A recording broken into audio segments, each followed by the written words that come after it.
हम माँ बानी, धरती माँ।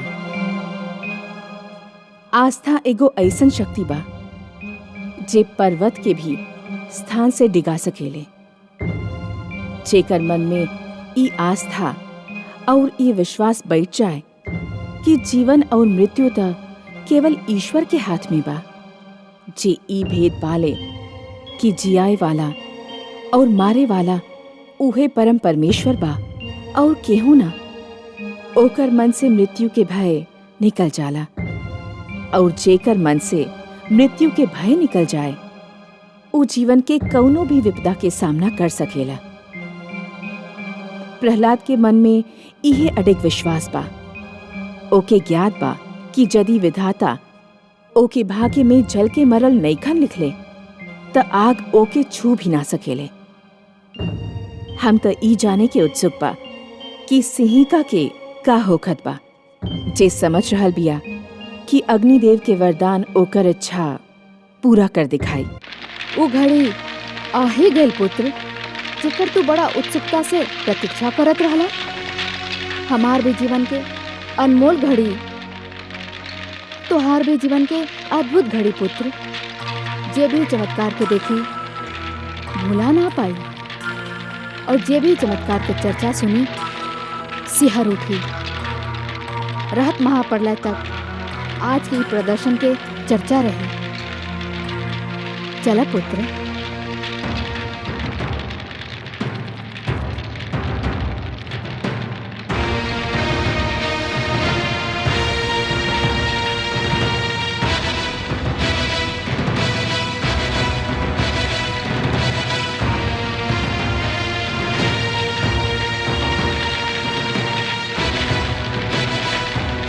ओम नमो भगवते वासुदेवाय।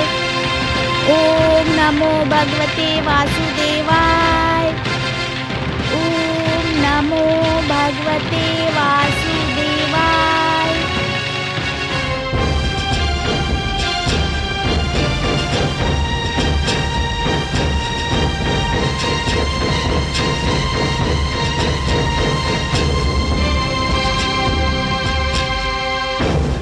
सर्वेश्वर, सर्वेश्वर,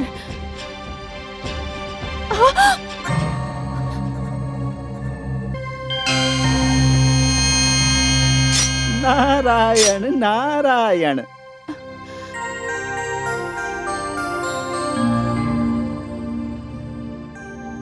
हे देवर्षि, पुत्र प्रहलाद अग्नि में प्रवेश करे जा रहल बा। ई देख के हम राव नारायण के सावधान करे गईनी त वो स्वयं अग्नि में तप रहल बाड़े, मानो उनकर शरीर से ज्वाला निकल रहल बा। रउआ बहुत दयालु बानी माते, ममता के भंडार बानी। प्रहलाद के स्नेह त रउआ के सब कुछ भुला देलस। का बुला देलस? इहे माते कि ये अवस्था में रउआ के उनके छुए के ना चाहत रहल। रउआ के ते याद ही हो कि माते, यही प्रकार यही अवस्था में एक बार कयाधु पुत्र प्रहलाद के छू ले रहली। उनका तो हाथ भी जल गई रहल। हाँ, हम तो सचमुच व्याकुलता में भूल ही गई रहनी। माते, पुत्र प्रहलाद के हम जौन योग ज्ञान देले रहनी वो हमार नारायण के ही तो देन रहल। जब ओकरा ये अवस्था में केहू ना छू सकेला त हमार नारायण तो योगेश्वर बाड़े, योग के स्रोत बाड़े, योग के आधार बाड़े, योग के आदि और अंत बाड़े, स्वयं योग बाड़े। ए अवस्था में तो रउआ अतिरिक्त उनका केहू निकट भी ना पहुंच सकेला। परंतु हे देवर्षि, हम तो उनके प्रहलाद पर आयल संकट के विषय में बतावे के चाहत रहनी। उहे समस्या लेके तो हम भी आयल बानी माते। हम भी यह बतावल चाहत रहनी, परंतु नारायण के यह अवस्था में देख के लागत बा कि हमके हमार समस्या के समाधान मिल गई। हमके हमार प्रश्न के उत्तर मिल गई माते। हमार तो सब शंका मिट गई। नारायण नारायण।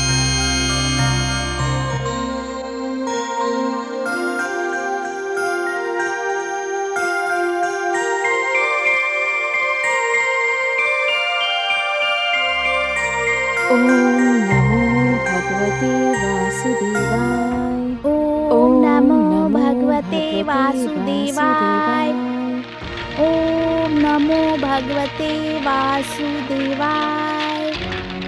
पुत्र तोके है तो नहीं लगत ना? कैसन भय बुआ श्री? हमके तो आनंद आ रहल बा। जैसे जैसे लपट हमार ओर बढ़ रहल बा, हमके विचित्र सा शीतलता के अनुभव हो रहल बा। लग रहल बा जैसे शीतल जल के लहर हमार शरीर के छू रहल होखे। ओम नमो भगवते वासुदेवाय। ओम नमो भगवते वासुदेवाय। ओम नमो भगवते वासुदेवाय। ओम नमो भगवते वासुदेवाय। ओम नमो भगवते वासुदेवाय। ओम नमो भगवते वासुदेवाय।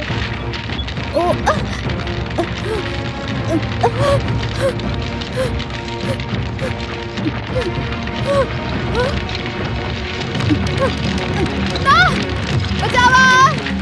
बचावा! बचावा हमके! हम चल रहल बानी, बचावा! बचावा! बचावा! बचावा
नहीं! नहीं!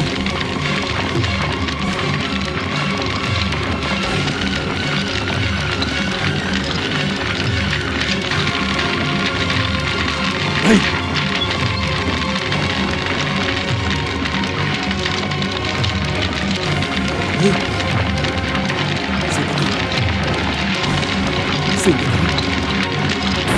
सिंगिका!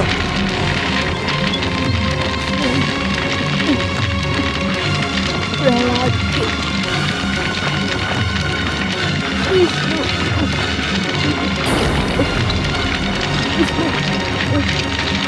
हमके बस तोहरा के तो अग्नि दो वरदान देले बानी, ई कैसे भाई? प्रहलाद के माया शक्ति अग्नि के वरदान के मार के देलस। ओकर मंत्र के शक्ति के आगे अग्नि देव की शक्ति क्षीण हो गई।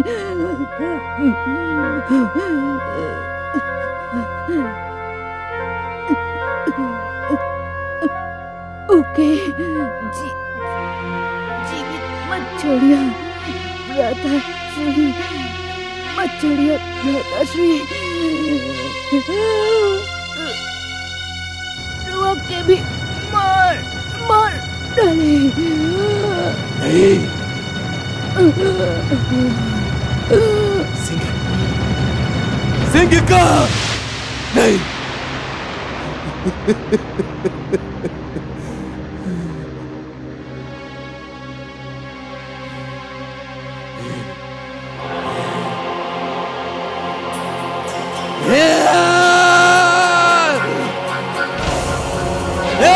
विष्णु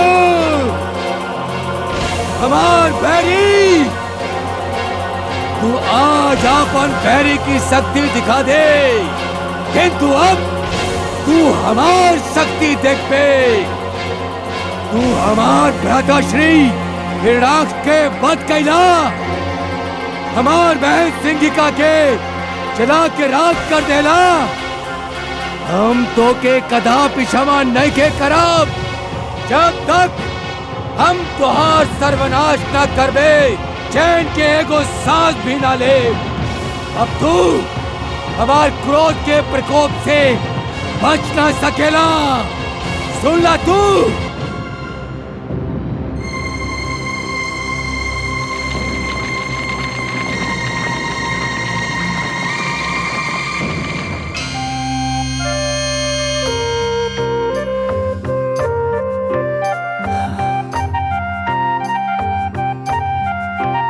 हमार पुत्र, पुत्र, हमार पुत्र, हमार लाल, हमार पुत्र।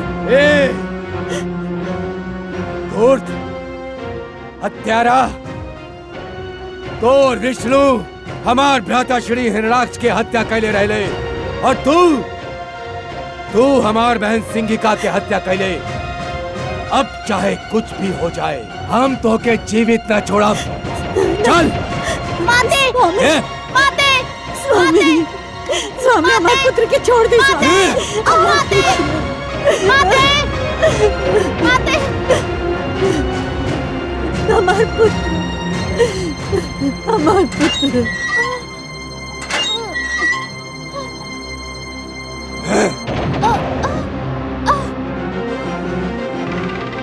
सेनापति, यदि एक एक केहू भी भोजन अथवा जल दिहलस ता ओकर वध कर दिहल जाई। एक एक कुछ न मिले के चाहिए। सूर्य के किरण तक एकर समीप न पहुंचे के चाहिए। ई अंधकार में ही जी, और अंधकार में ही आपन सर पटक पटक के आपन प्राण त्याग दी।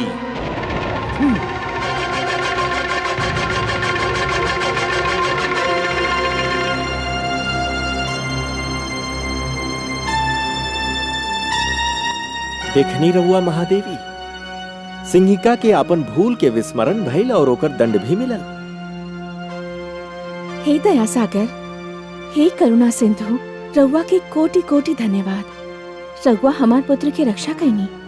महादेवी, अग्निदेव जौन अग्नि प्रज्वलित कैले रहले, ओमे सोना भी रहल और कोयला भी।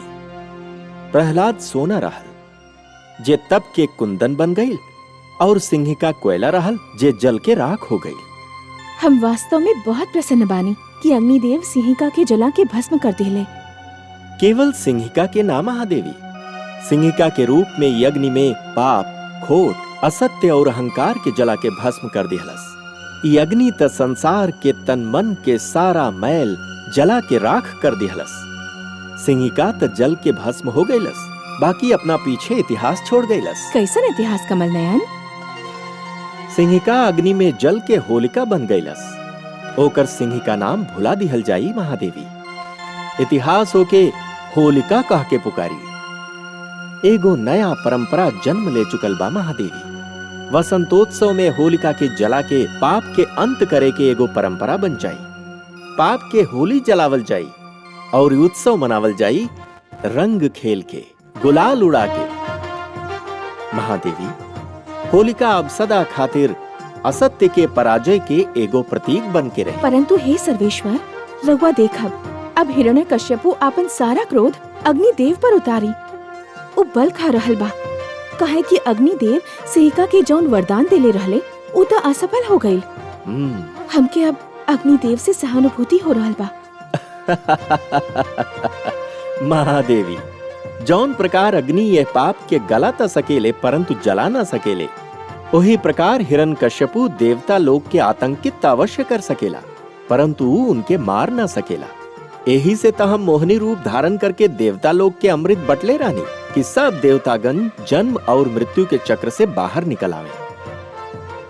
महादेवी, सिंहिका त आपन करनी के फल पैलस, ओके दंड मिलल। बाकी अग्निदेव के भी यह प्रश्न के उत्तर अवश्य देवे के होगी कि सिंहिका के चरित्र के जान के भी वो ओके इतना महान वरदान काहे देले। और अग्निदेव के वह उत्तर मनुष्य के कर्म के सही मार्ग दिखाई। महादेवी, आज फिर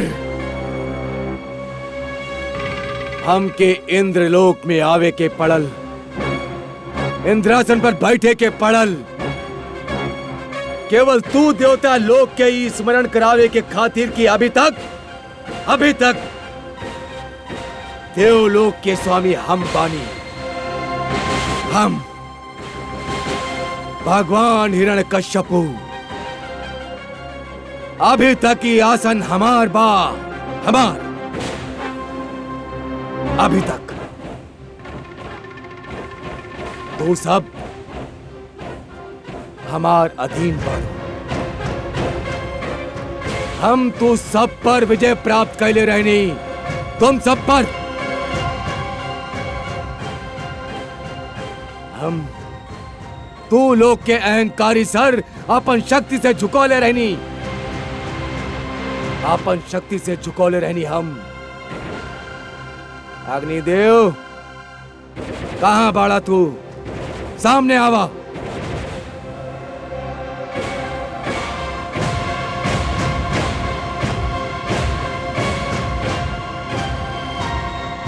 तू स्वयं के देवता कहेला, स्वयं के श्रेष्ठ समझेला। धिक्कार बात तुहार देवता होके पर, धिक्कार बात तुहार शक्ति पर, धिक्कार बात तुहार वरदान पर। काला बात तुहार देवत्व से, काला बात तुहार वरदान के। अग्निदेव, तू हमार बहन सिंहिका के वरदान दे ले रहा कि अग्नियों की क्षति न पहुंचा सकेले, किंतु तुहार तुच्छ और चीड़ वरदान परीक्षा के पहला आघात भी सहन ना कर सकलस, पहला आघात भी ना। और हमार बहन जल के भस्म हो गईलस। केवल तुम्हार कारण अग्निदेव, केवल तुम्हार कारण। हमार बहन तुहार उपासना कैले रहलस और तू ओकर ही फल देला। अग्निदेव, ही फल देला। हे असुरराज, हम वरदान देत समय सिंहिका के चेतावनी देले रानी। कैसन चेतावनी? हमो के सावधान कर देले रानी, ई वरदान के दुरुपयोग ना कइल जाए, ना तो ये अपन प्रभाव खो बैठी। हम सिंहिका के तपस्या से प्रसन्न होके ओके ई वरदान आत्म सुरक्षा खातिर कवच के रूप में देले रहनी। एके शस्त्र के रूप में केहू के वध करे खातिर ना। सिंहिका एके अपन कवच के स्थान पर प्रहलाद के हत्या करे वाला शस्त्र बना देली और वो प्रभावहीन हो गई।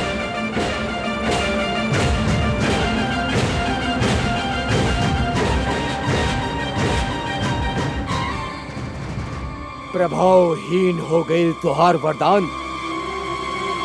हाँ असुरराज, वरदान केहू खातिर अपन सुख के कारण होके के चाहिए, केहू और के दुख के कारण ना। और सिंहिका इस सत्य के भुला देली, ऐसे उहे भइल जौन होके के रहल। एमे हमार कोनो दोष नहीं खे और ना हमार दिहल वरदान के। असुरराज, छली बाड़ा तू, कपटी बाड़ा तू समस्त देवता, और सबसे बड़ कपटी बात तू लोग के विष्णु। यदि तू सबके छल से अमृत ना पिलौले होखत तभी यही घड़ी यही स्थान पर तू सबकर सिर धड़ से अलग कर देती। सेनापति अश्वमित्र,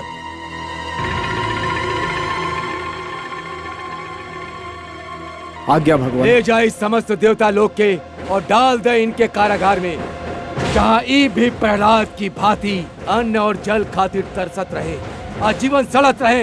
ले जा। राव आज्ञा के पालन होके। सैनिक ले चला देवता लोग के।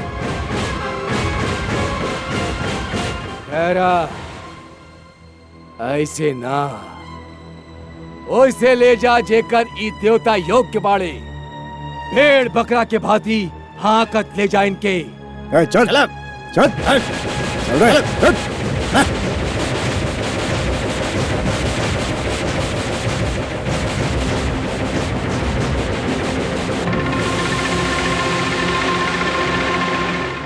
दुष्ट प्रहलाद, तुहार माता श्री हमार प्रियतमा हमार जीवन संगिनी सिंहिका के हत्या कर दिलस।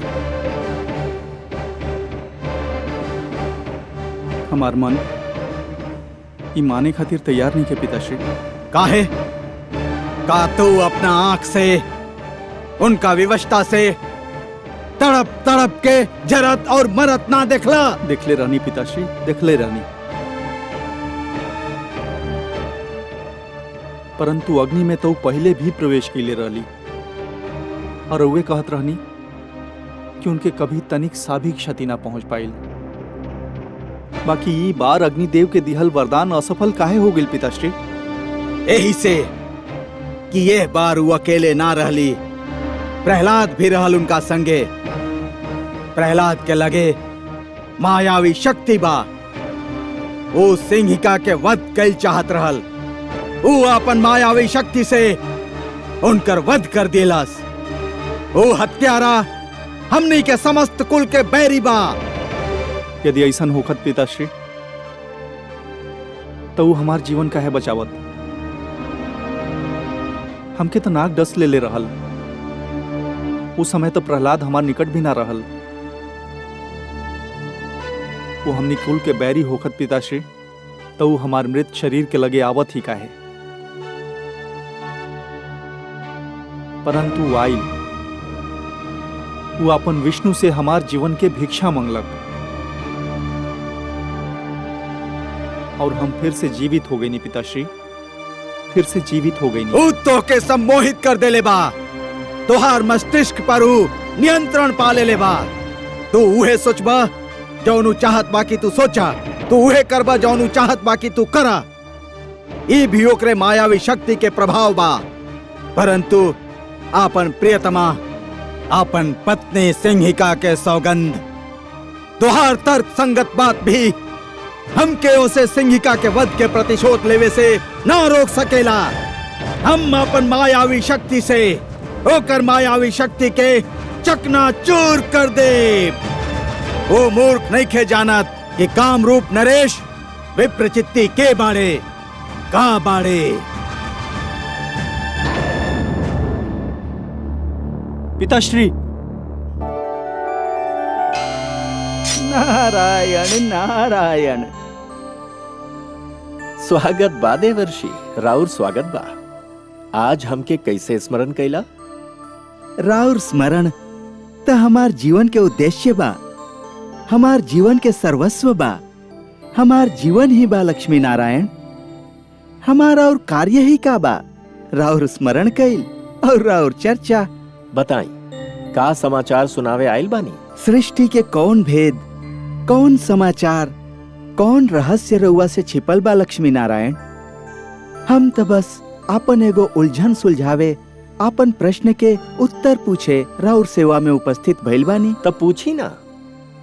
हे लक्ष्मी नारायण, रउआ माया के स्रोत बानी, माया के भंडार बानी, माया के रचयिता बानी।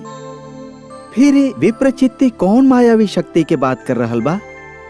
का ऊ कोनो नया मायावी शक्ति के आविष्कार कैले बा? हे देवर्षि, विप्रचित्ति कोनो योगी नहीं खे जे कोनो शक्ति के आविष्कार कर ली। वो तो केवल एगो भिक्षुक बा, एगो याचक बा। ओकर लगे जौन भी शक्ति बा वो मांगल बा, चुरावल बा।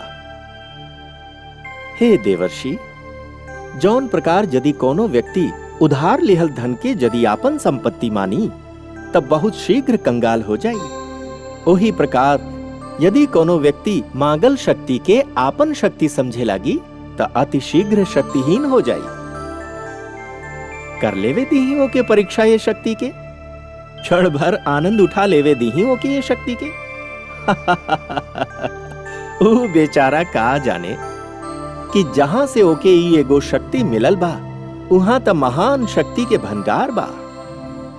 हम देवर्षि हम विप्रचित्ति के ये क्षणिक आनंद के भंग नहीं करे के चाहत। देखी त सही वो मूर्ख कितना प्रसन्न हो रहा बा।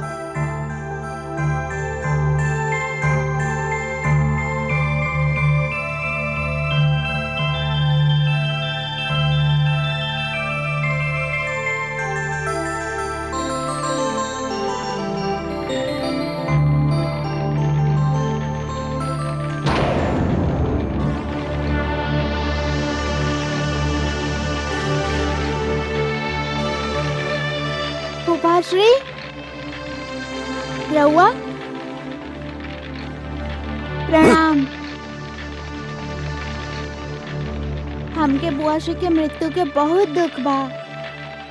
हम स्वयं रउआ लगे शोक व्यक्त करे खातिर आवे चाहत रहनी, किंतु दुष्ट, तू हमके भी अपन छल कपट में फंसावे के चाहत बाड़े, किंतु हम तो के ऐसा मृत्यु देव जे तू कबो सोचले भी ना होकबे। विष्णु तत्व के अग्नि में जर के मरे से बचा ले, किंतु देखत बानी जल में डूब के मरे से कैसे बचाई हैं। हाँ?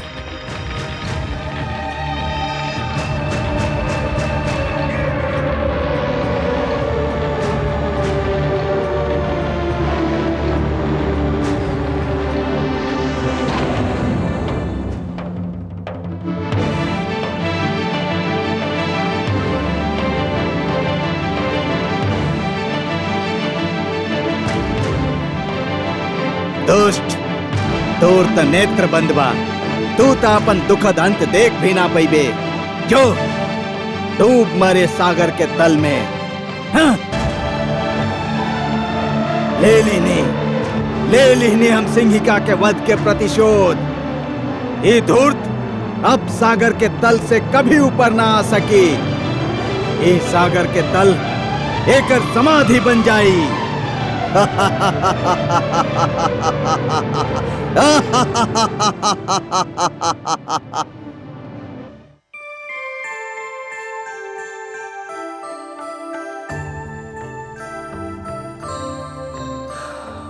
का भइल कमल नयन? राउर पुत्र प्रहलाद ननिहाल की यात्रा पर निकलल बा महादेवी। ननिहाल की यात्रा? कहाँ? रउआ भूल गई नी महादेवी। ए बार रउआ सागर पुत्री के रूप में जन्म ले बानी, त सागर राउर पिता भइले और उनकर घर प्रहलाद के ननिहाल ही त भइल। विप्रचित्ति प्रहलाद के सागर में फेंके निकलल बा। पिताश्री नैखन जानत कि हम प्रहलाद के अपन पुत्र मन ले बानी। कुछ अनर्थ ना हो जाए, ओकर रक्षा करी प्रभु। जैसन राउर इच्छा।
जाने कौन भाई सुंदर बालक, मुख पर इतना तेज कि आंखें नहीं खे ठहरत।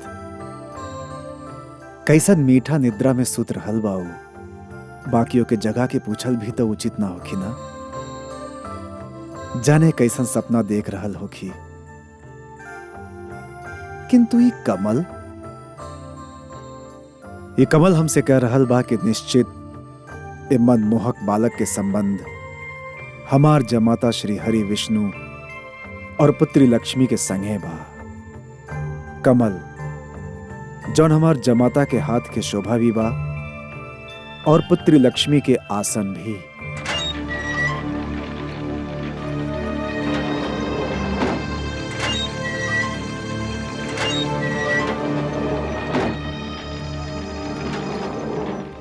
राजकुमार, प्रहरी शीघ्र एने आवा।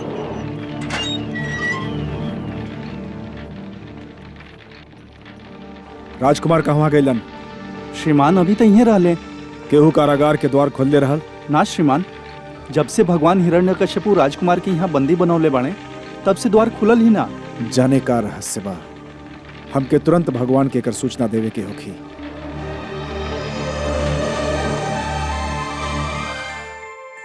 हे जनार्दन, ए समय राउर कमल कहाँ बा? महादेवी, रउआ अपन पुत्र प्रहलाद के रक्षा कइल जाए के इच्छा प्रकट कैले रहनी ना।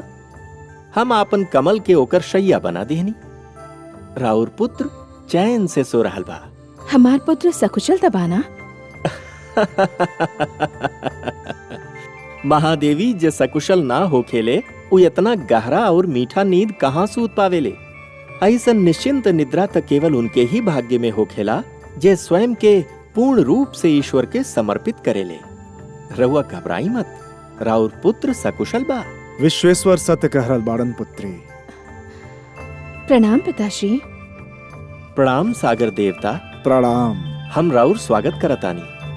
कमल के शैया बनल देख के ही हमके अनुमान हो गए रहे कि ऊपर सुतल बालक के संबंध अवश्य हमार जमाता और पुत्री से बहुत होखी। गहरा संबंध बा पिताश्री। प्रहलाद इनकर भक्त बा और हम ओके अपन पुत्र मान लेले बानी। तबे तो हम सोचत रहनी कि इतना छोट आयु में ओकर मुख पर इतना तेज, इतना प्रताप कहाँ से आयल। अब ज्ञात भइल कि ई ओकर भक्ति भावना और तोहार प्रेम के चमत्कार वो बा। ए समय कहाँ बा पिताश्री? आपन ननिहाल में बा, नानी नाना के लगे आयल बा। समस्त सागर संसार ओकर अतिथि सत्कार में जुटल बा।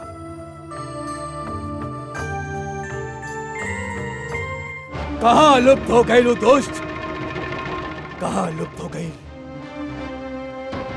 सिंहिका सत्य कहत रहल कि वो धूर्त मायावी शक्ति प्राप्त कर लेले बा और जेकर प्रयोग वो हमार विरुद्ध करे के चाहत बा, भगवान हिरण्यकश्यपु के विरुद्ध। जा ढूंढा होके, हर ओर ढूंढा, हर स्थान पर ढूंढा, और यदि वो मिल जाए तो ओके पकड़ के, जकड़ के, घसीट के हमार लगे लावा। नाता ई जान ला कि यदि असफल भइल त निर्जीव हो जाइबा। जा ढूंढा होके। ना सर्वशक्तिमान, ई बेचारा प्रहलाद के ना ढूंढ पई है। काहे ना ढूंढ पई है? काहे कि हम ओकरा सागर के गर्भ में फेंक देले बानी और अब तक वो वहां से भुखाइल मछली के पेट में पहुंच चुकल होखी। अर्थात कि तू ओके कारागार से निकाल ले गई रहल? हाँ, हम ले गई रहनी। वो हमार जीवन संगिनी के जरा के भस्म कर देले रहल और हम ओकरा सागर के जल में डुबा के मार देहनी। हत्यारा, दुष्ट, तोहार हाथ हमार पुत्र के रक्त से रंगल बा। तू लोग हर जतन करके देख लेला। जब तू लोग हमार पुत्र के कुछ ना बिगाड़ पैला त तो कायर के भांति ऊपर ओ समय वार कैला जबकि वो सूतत रहल। तो हमार पुत्र के हत्या कैले बड़ा। हम तोहरा के कभी क्षमा ना करब। हत्यारा बड़ा तू, हत्यारा बड़ा तू लोग, हत्यारा बड़ा।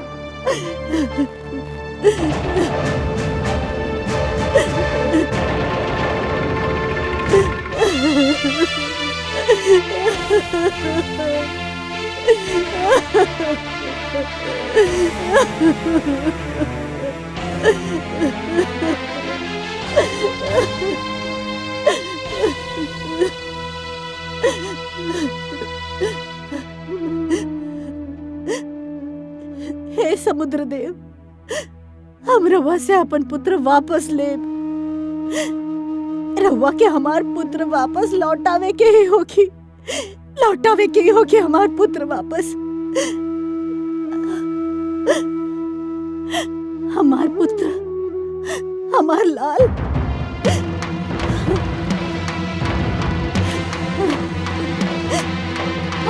हमार लाल, हमार लाल, हमार पुत्र, हमार लाल, हमार पुत्र, हमार लाल, हमार लाल, हमार लाल, हमार पुत्र। हे सागर देव, रवा विशाल बानी, रावर हृदय विशाल बा। संसार कहेला कि रवा इतना उदार बानी कि रवा की कुछ भी भेंट कर जाए तो रवा ओके स्वीकार करके ओके लौटा देनी। हे सागर देव, दानव राज कामरूप नरेश विप्रचित्ती हमार पुत्र प्रहलाद के बलि के रूप में रावर गोद में फेंक देले बाड़े। एगो दुखियारी माँ की पुकार सुन ले सागर देव, हमार पुत्र प्रहलाद के रावर गोद से निकाल के हमार गोद में डाल दी। एगो माँ के गोद सूना बा सागर देव। एगो माँ अपन पुत्र के जीवन के भीख मांग रहल बिया। हे सागर देव, हमके हमार पुत्र लौटा दी, हमके हमार पुत्र लौटा दी, हमके हमार पुत्र लौटा दी।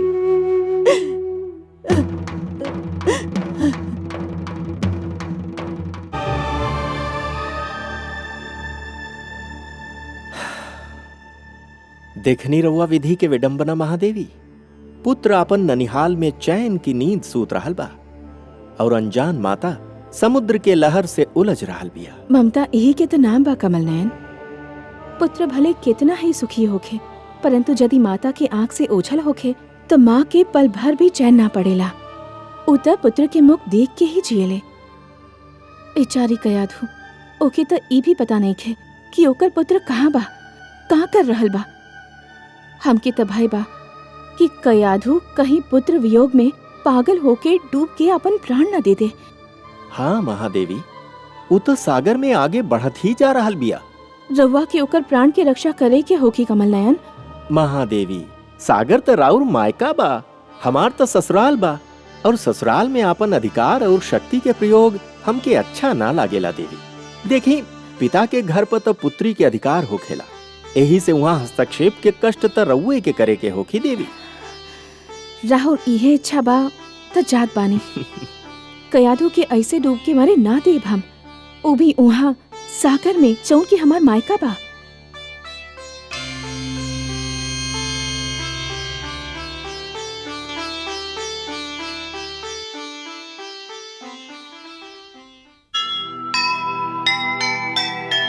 सागर ने जिस पल सुनी माँ की करुण पुकार, पिघल गया कोमल हृदय, उमड़ा प्यार अपार। कितनी कठिन परीक्षा जिसका और न छोर, होनी कहती है अभी, होना है कुछ और, होना है कुछ और। जो सुनेगा ये पुराण पाएगा सुख और ज्ञान, पाएगा सुख और ज्ञान। कर्म को ही धर्म जान, प्रेम की तू छेड़तान, प्रेम की तू छेड़तान। बीते युग बता रहे हैं, बीते युग बता रहे हैं, सत्य पथ पे चल सुजान। विष्णु पुराण